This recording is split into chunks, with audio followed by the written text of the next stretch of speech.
আসসালামু আলাইকুম, কেমন আছেন? শীতের দিন ছাড়াও গরমের দিনে আমার সাথে ধনিয়া পাতা হয়েছে। আজকে আমি আমার ভাইয়ের বউদের জন্য সবজি পাততে আসছি। কি কি সবজি আমার ভাইয়ের বউদের দিব দেখাচ্ছি আপনাদেরকে। ধনিয়া পাতা দিব, এই দেখেন ফুলকপি, পাতাকপি দিব। আর হচ্ছে ওরা অনেক বেগুন খেতে পছন্দ করে, বেগুনি বানায়, বিকেল ওরা নাস্তা করে। এই দেখেন অনেক বড় বড় বেগুন হয়ে গেছে, অতিনে তাও কত বেগুন হয়েছে। এই গাছটা হচ্ছে আমার বড় হয়ে হয়ে গেছিলো, নষ্ট হয়ে গেছে। তারপর আমি এখান থেকে ডালগুলি কেটে দিয়েছি, আবার এটাতে অনেক বেগুন হয়ে আছে। আর আমার বাইরের বউদের তো বেগুন অনেক পছন্দ। আচ্ছা, গাছের ফ্রেশ পেয়ারা দিব ভাইয়ের বউদের জন্য। শুধু ভাইয়ের বউদের কাছে খেতে চাইলেও হবে না, তাদেরকেও মাঝে মধ্যে দিতে হয়, তাহলে ভাই বউদের মনটা শান্তি থাকে, খুশি থাকে। ভাইয়ের বউরা করলা খাবে না, যার কারণে করলা দিব না। ওদেরকে বলছিলাম, ওদের কাছে নাকি করলা তিতা লাগে, এই জন্য করলা খাবে না। দেখেন অনেক করলা হয়ে আছে মাশাল্লাহ।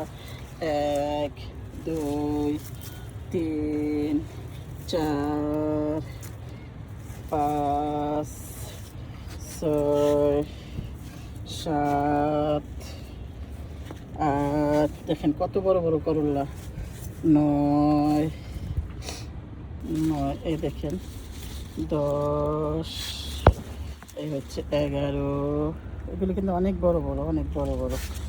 এই দেখেন অনেক বড় বড় করলা। 11 12, ওই ভিতরে আছে আরো, দেখেন 13।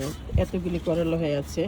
বাইরের বউদের বলি তোমরা করলা নিয়ে খাও না, কোনোভাবে তারা করলা খাবে না, তাদেরকে দিতে হবে। কচু শাকও পছন্দ করে, কচু আর হচ্ছে বেগুন, এগুলি আর অনেক পছন্দ।